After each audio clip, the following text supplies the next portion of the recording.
In the 2010s, the world of Greek mythology made a pretty big comeback.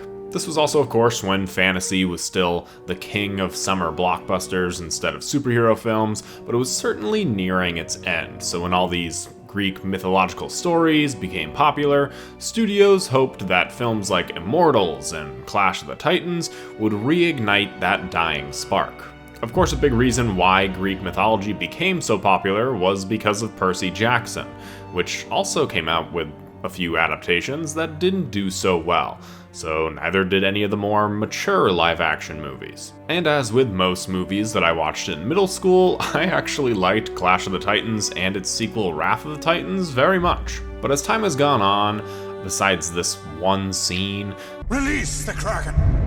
These movies have largely faded from the public eye, and I actually think that's a shame. These movies had a lot going for them, and since I talk about underrated movies on this channel, sometimes people are like, oh, this can't be underrated, it's just not talked about enough, but it's very properly rated. These movies are not rated very highly, but I genuinely think these movies are underrated. Like I said, Greek mythology was popular, they got together an Avengers-level cast, and if you don't believe me, you just wait to see all the big names that appeared in these films, and they more or less got the look and the tone exactly right, so what really went wrong here? Is Hollywood just doomed when it comes to adapting Greek mythological stories? I sure hope not, but I guess we'll see. So today I'm going to be going over both of these films, what they did well, what they didn't do well, and why this franchise failed overall, even though it had literally every single thing going for them. So let's go on a hunt for Medusa, make our way through the labyrinth as we enter the world of Clash of the Titans.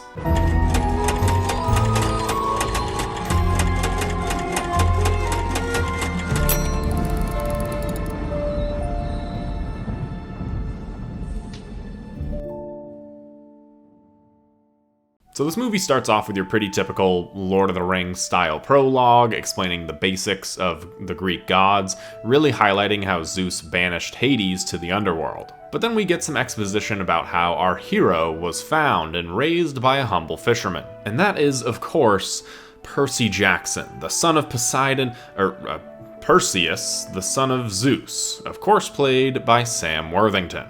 Now, a little side rant here, but Sam Worthington is one of those strange cases of an actor getting really big really quickly and then just kind of flattened out over time. Back in this whole 2010 era, it felt like Sam Worthington was everywhere. Terminator, Avatar, Call of Duty, and Clash of the Titans. But after this, he never really became that huge A-list star like he was on track to be. Like right now, that guy is Pedro Pascal, he's in everything, and he's definitely already probably become that A-list star. And there's a few people like this that I can think of, like Aaron Eckhart. He was in The Dark Knight, he was great in The Dark Knight, but then he just went on to do a bunch of B movies and never really became that guy. Sam Worthington, outside of Avatar and the many sequels that are planned for that, just doesn't really have anything else to him. There was never any, huge controversy surrounding him. His agent clearly isn't the best with the slate of movies that he did after around the 2012 period.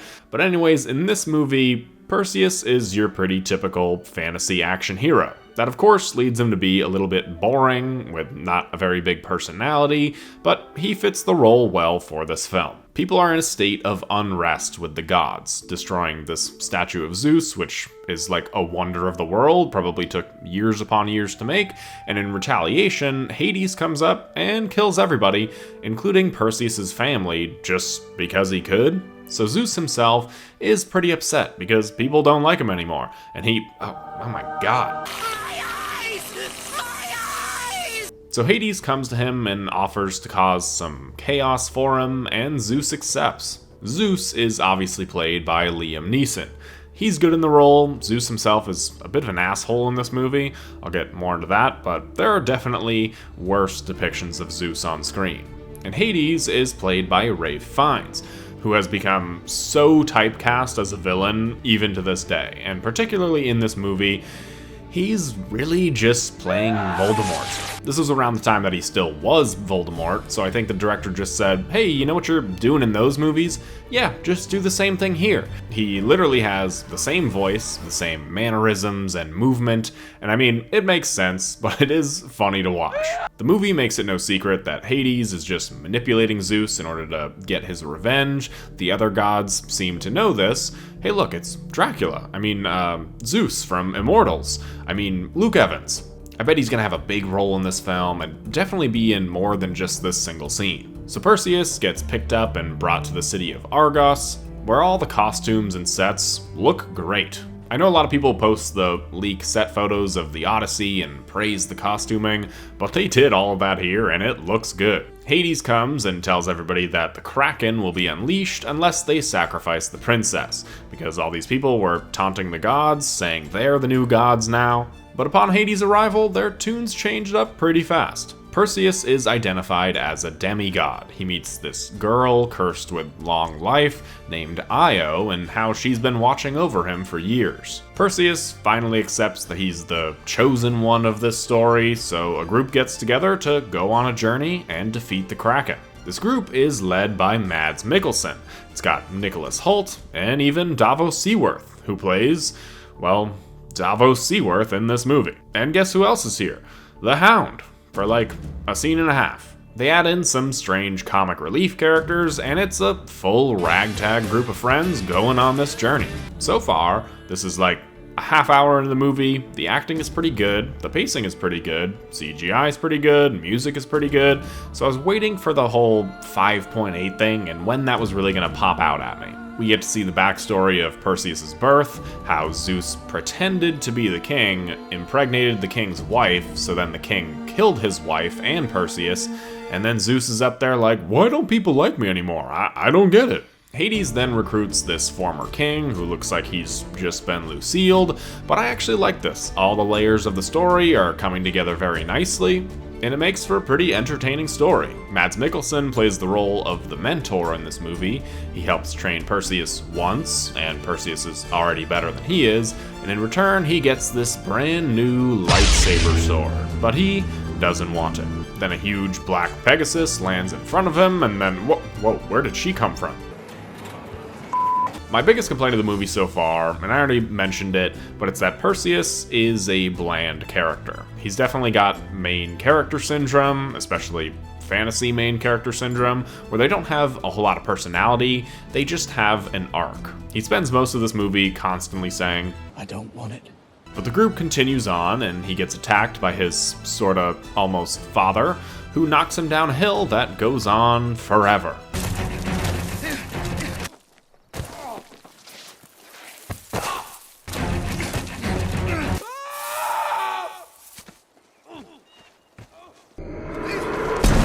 This leads to the first big action set piece of the movie against the Scorpions. This scene kind of confused me at first because I thought there was only one, but then there were so many, and then they were absolutely massive. There's the one that these guys are fighting, there's the one these guys are fighting, these guys, and these guys. They're saved by a bunch of old stone wizards named the Djinn, and Perseus is bitten, has venom running through his blood, but he refuses to pray and ask for his daddy's help. The Djinn then saves Perseus, and then he accepts the lightsaber sword. Then they offer for them to ride on their sand beasts. They continue onward to seek answers from the seers, who, again, look pretty great because these are all prosthetics. They tell them about Medusa, but they also say that they're all gonna die. So the Djinn scatter off. But they also left this guy behind, or maybe he just stayed behind, I don't know, it's not really explained. Zeus comes to offer Perseus a spot in Mount Olympus, but he refuses him to. He does give him a coin for the ferrymen, so I guess he does end up getting help from the gods, even though this whole time he swears he's not gonna accept it. And if we didn't already, we most certainly have a ragtag group of people together now. I did actually feel like the stakes were very high going into Medusa's lair. They did a good job creating this atmosphere, plainly laying out how dangerous this is going to be and establishing this dangerous mission. Perseus gives a speech about basically having a new family and how great these people are, and everyone around is kind of just like, oh yeah, sure man, thanks. And the sequence itself is also pretty good. They don't outright show us Medusa's face for a little while, which puts us right there with the people on this mission. And with how they built up this mission, it does feel earned because they all start dropping like flies. I do wish that they had just committed to not showing us extended glimpses at Medusa because her CGI isn't all that great, but I understand the action is first and foremost here, not the horror, but it does make me think that some sort of horror movie involving Medusa would be really great. I do like the detail of the crack on his head when he starts to smile, but they legitimately all die on this mission. Even Io, who can't go into the lair because this dude just came out of nowhere. How did he even get to the underworld? But Perseus finally uses the lightsaber sword and says bye to his new girlfriend. I figured after he killed Medusa, they'd all come back to life, like that scene in Narnia, but nope, they all just stay dead. The eclipse comes, and we get the most, and probably only iconic thing from this movie. Release the Kraken! It's also funny that this line was in the trailer, so going into this movie, this whole mission to Medusa, everybody kind of knew this would happen, so spoiler alert, I guess. The Kraken attacks, regardless of them offering up Anne as a sacrifice, but Perseus arrives just in time to start saving the day. Hades reveals his true intentions to Zeus, which makes Zeus seem kinda dumb. Like he really didn't think of this before. All of the other gods weren't on board for this, and then now he's surprised that Hades duped him. And it's no wonder the rest of the CGI was a little spotty in this movie because all of the budget was used up on the Kraken. And the Kraken does look great in most scenes. Perseus gets there just in time to kill the Kraken, and then use Captain America's lightning move at the perfect time to take out Hades. I do find it a little strange that he's here saving the princess, who he's had one interaction with throughout the whole movie. This isn't a very emotional scene because they haven't really had any dialogue or chemistry at all. Like, they're holding hands now, and it just feels a bit off. As with every hero's journey story, he returns home with a new perspective, and then Zeus pops down, thanking him like this entire thing wasn't his own fault. He talks like Aslan in this scene when he was just the outright villain the whole time. We need to find that driver. They could have killed someone. Whose car is this? Yeah, come on! Whoever did this, just get fast. We promise we won't be mad. But to thank him, he grants him his dead girlfriend, and they ride off into the sunset. So this movie is based on an older film of the same name, so perhaps some of the bad ratings come from comparisons to that film, but I genuinely enjoyed this movie, far more than I expected to. Do I think this is some masterpiece of fantasy? No, but I always talk about underrated movies that aren't getting enough attention, and Clash of the Titans is definitely one of those movies. It's faded over the years, but I don't know. I think maybe it should make a comeback. 7.7 out of 10. So going into the sequel, I figure this one's going to be about Perseus and Io's adventures. Maybe we'll get into some fights with other gods, figure out more about her backstory, and maybe some other people that she knows. Oh, nope, she's dead now. But he does have a son, and now Zeus needs Perseus' help because there's a calamity coming, because he's the best in the business, but he's retired now, left that life all behind him. So Perseus does what he does best and says, I don't want it. So that night, Perseus has a dream of the calamity, and because he's a father himself now, he decides to come out of retirement for one last mission.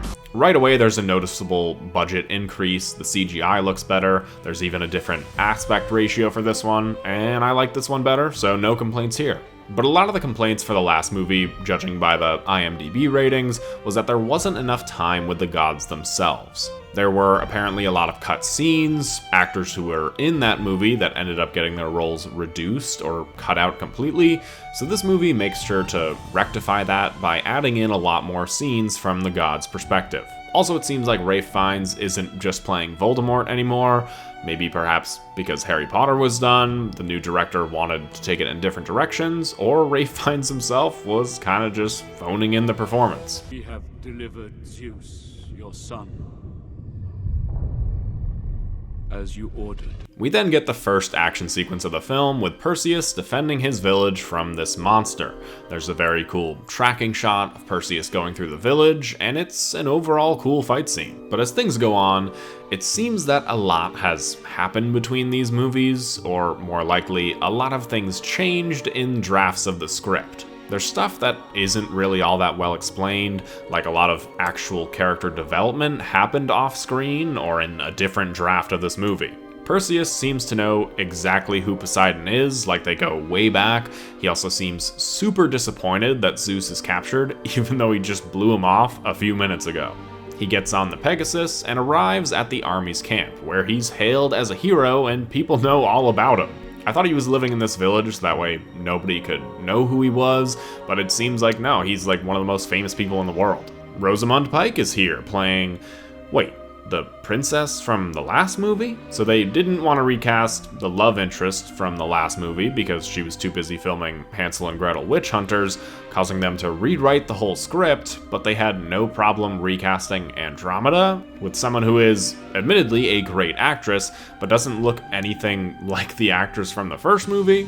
A bit of a weird decision there, but they clearly have some chemistry here in this scene, and they go on to meet Poseidon's son, played by that guy from Black Mirror. He's supposed to be the exact opposite of Perseus in how he's decided to play out his life as a demigod, but they need him to get to the island of Hephaestus in order to forge a new Kronos-killing weapon. They get to the island, and we get the second big set piece of the movie against the Cyclopses. This is another pretty great action sequence. There's a combination of CGI and I think motion capture here, so it looks good. Look, Lily James is also here, and what I really like about this movie in particular is that when there's these larger-than-life enemies, a lot of it is based on logic when it comes to defeating them. This isn't Elden Ring, where you just hack at the monster's ankles the whole time. Perseus makes smart decisions to take down these creatures, and I like that. But everything ends up being a bit of a misunderstanding, and the Cyclops help them get to Hephaestus. You know, exactly what happened in the first movie with the Scorpions and the Djinn. But then we come across Davy Jones himself, Bill Nighy as Hephaestus. And even he's seen the trailer for the first movie. Release the Kraken, all of that. But as always, he's incredible in this movie. Bill Nighy clearly loves putting his wacky spin on fantasy characters, and you can tell he's just having so much fun in this role. He doesn't give them a weapon, but he does give them a map on how to actually get into the underworld and show them their way around. It was at this point in the movie where I realized this movie doesn't just feel like a cash grab sequel where the actors are phoning it in, maybe except for Ralph Fiennes. It does seem like they were actually trying to have this series go on. Ares comes in and attacks the ragtag group of people, but our central three characters make it into the underworld, sliding down into the... well, wait a minute, how did we get here? The scope of the labyrinth is really well done. I like that it's not just your typical maze, they're crouching under things, it's more broken down, it's moving all around them.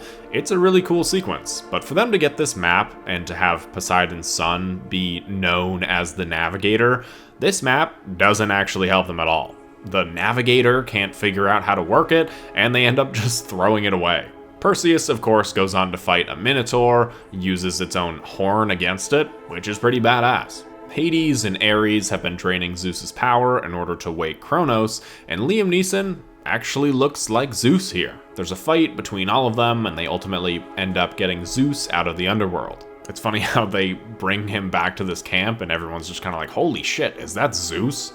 It's also funny to see everybody preparing to fight Kronos. Like, what is some army gonna do against this guy? If it's anything like the beginning that this movie showed us, then they're all screwed no matter how many people they have. Luckily for them, it's a battle against an army of CGI monsters to make things more entertaining. Perseus then ends up praying to Ares, telling him to come and fight him, and this is also another badass moment. I also like how this movie builds up these bigger fights by showing us moments like Perseus's fingers shaking before he goes into the fight. It adds a bit of realism to these extremely fantastical films, and I like that. Their fight is probably the least entertaining one in the film. It turns one-sided very quickly, but Perseus's son is there, so it gives everything a more emotional stake to it. Ares is really upset that Zeus chose Perseus over him as the favorite son, so it kind of seems like Ares is going to take Perseus' son from him. Hades ultimately has a change of heart because all he's ever wanted was his big brother to forgive him, I guess, so we get to see Zeus and Hades working together. Maybe it's the Percy Jackson lover in me, maybe it's the Liam Neeson and Ralph Fiennes lover in me, or maybe it's because I felt like this moment was earned, but I thought this entire sequence of them working together was really cool. Perseus eventually does end up defeating Ares, getting together the Kronos killing weapon, and once again, it's cool to see how he kills Kronos by going inside of him, destroying his nervous system with the spear. But which end did he escape out of exactly? This movie definitely has an end of the franchise vibe to it, and that's always strange to me when it comes to duology movies. If you barely have enough money or even story for just one other sequel, then why make it? To hope that it does super well and you can make more of them? Well, if it does, then you kind of just killed off Zeus for nothing. Is it for the fans of the first one? I guess that's fine, but I don't know. Duology movies, when it was clearly supposed to be a franchise that lasted for years, always come off as strange to me. The love story between Perseus and Andromeda, even though she's been around this whole movie, feels a bit strange. I don't know why you're staring at me, it does. You can definitely tell that this movie was rewritten because Io couldn't come back for this one, so they kind of just replaced that love story with Andromeda. But Rosamund Pike doesn't really do anything of significance in this film, she's just kind of there. I feel like the general of the army could have been another character, and Io could have been on this journey as well, and that's probably what they originally had, but just condensed it into one character. The ending of this movie is a little bit over-the-top dramatic, but it's still good, and it's an underrated movie. I'm going 7.4 out of 10. So what ultimately went wrong with these movies? Sure, I liked them, but I'm also a sucker for all things fantasy, so that doesn't say too much. But what warranted these reviews, and why did we never get a third one that was planned to be called Revenge of the Titans? I kept on thinking that this other one was the third movie called Remember the Titans, but that would just make for a very confusing movie trilogy. Well, the obvious answer is the box office numbers for the second movie didn't do nearly as well as the first movie, and with shifting popularities in all things pop culture around this time, the same year that the first Avengers movie came out, it seemed like they cut their losses early. But even though I liked these movies and found them underrated, there's a number of issues with these movies as building blocks for a potential franchise. For one, both of these films deal with world-ending stakes. This is, funnily enough, a common problem that the MCU has been going through over the past several years. When there's world-ending stakes in an Ant-Man movie and the rest of the Avengers aren't needed or called upon, it feels a bit strange and like the stakes are very manufactured. It makes when there are world-ending stakes in an Avengers movie feel a bit cheaper because Ant-Man saved the entire universe by himself. When Perseus is the savior of mankind for 2 movies in a row, barely needing or not needing the all-powerful gods to help him, not to mention defeating the ultra-big bad Avengers-level threat in Kronos, then there's not really much else to do or really anywhere to go. Secondly, while yes, the cast of this movie is great, the supporting cast outside the gods isn't very good. You had a bunch of great actors and even good characters in the first movie that all died to Medusa. You had to recast the love interest, write another one out of the story, and then introduce new characters. While some of this was outside of their control, it would have been really cool for Mads Mikkelsen to return in this movie due to some sort of broken spell, or I don't know, it's fantasy, they can come up with anything. But instead we have 2 separate movies with largely separate casts. The gods are the same, sure, and they do carry a lot of weight of this second movie, but they're not supposed to be overly relatable characters. They seem much more human, to the point that Zeus even dies, but it takes a lot of the magic and mystery of the gods out of it when they are this human, especially when all of this is done in the second movie. On top of that, the main character himself isn't all that great. Perseus has a pretty defined arc in both films.